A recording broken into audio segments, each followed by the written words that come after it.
this work started in the show during COVID, when I think I was doing what a lot of people were doing. I was sorting through some old photographs, and I was going for long walks because there wasn't anything else we could do.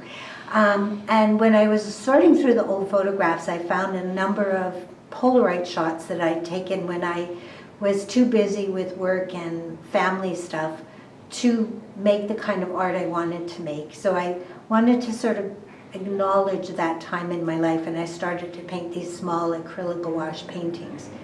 And I also wanted to start a body of work that explored the idea of moving through space and time, which was linked to the walking. And so I knew that they would be long paintings, but I didn't know much else about them except that. I started to work, for example, on this painting, I started in what might be one of the middle pieces of the painting. And I kept adding to it on this side and then on that side until at a certain point it felt like the painting was done. Because my studio is not big enough to be able to see the whole painting at once, I would take JPEGs of like part of it and put them together on a PowerPoint presentation to try and see the rhythm of the work. And it was that way that I decided whether I needed to, maybe add a panel in here that wasn't there, just so that the work had enough kind of spaciousness between the things that I was talking about.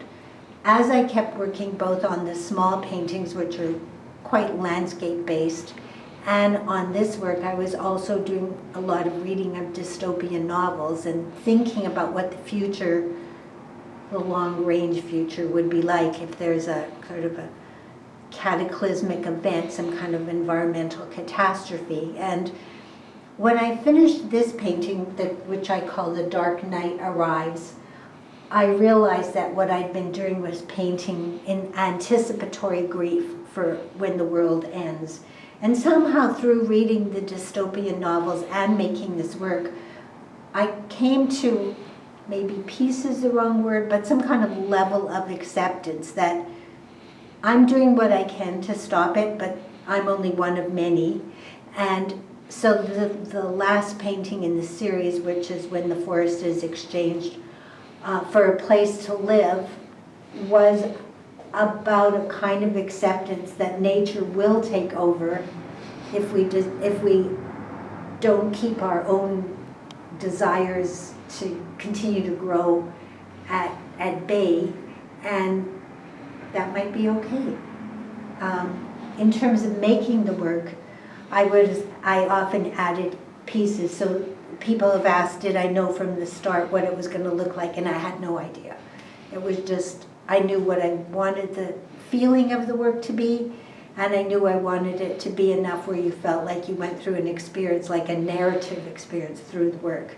So ultimately, when I realized that these small, little, tiny acrylic gouache paintings were like one person's important moment in their life, is literally nothing in terms of the geological time that the longer paintings represent. So it makes me ask the question, how do I want to live my life?